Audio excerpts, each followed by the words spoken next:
দেশদ্রোহী পোস্ট করার অপরাধে গ্রেফতার এক যুবক বসিরহাটে। সামাজিক মাধ্যমে দেশ বিরোধী তথা বিতর্কিত পোস্ট করে শ্রীঘরে যুবক। বসিরহাট থানার ফিকা গ্রাম পঞ্চায়েত এলাকা থেকে সাইফুদ্দিন আহমেদ নামে এক যুবককে গ্রেফতার করল বসিরহাট থানার পুলিশ। সামাজিক মাধ্যমে নিজের প্রোফাইলে একাধিক বিতর্কিত ছবি সহ দেশ বিরোধী প্রচুর পোস্ট করে ওই যুবক।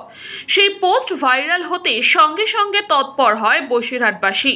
তারপর এই ব্যক্তির বিরুদ্ধে বসিরহাট সাইবার ক্রাইম থানায় লিখিত অভিযোগ দায়ের করে। সেই অভিযোগের ভিত্তিতেই বসিরহাট পুলিশ জেলা পুলিশ আধিকারিকরা তদন্তে নেমে সাইফুদ্দিন আহমেদ নামে ওই যুবককে গ্রেফতার করে। ধৃতকে এই দিন বসিরহাট মহকুমার আদালতে পেশও করা হয়। অভিযোগকারীদের দাবি, ভারত পাকিস্তানের যুদ্ধের পরিস্থিতি যখন উত্তপ্ত গোটা ভারত, সেই সময় ভারতের প্রধানমন্ত্রী নরেন্দ্র মোদীর ছবি বিতর্কিতভাবে নিজের প্রোফাইলে পোস্ট করা সহ একাধিক দেশ বিরোধী পোস্ট করেছে এই যুবক, যার কারণেই আমাদের মনে হয়েছে তিনি ভারতবর্ষে বসবাস করে দেশ বিরোধী কাজকর্ম চালাচ্ছে, তাই অবিলম্বে তার উপযুক্ত শাস্তি হওয়া উচিত। ব্যুরো রিপোর্ট, নিউজ পঙ্গ টাইম।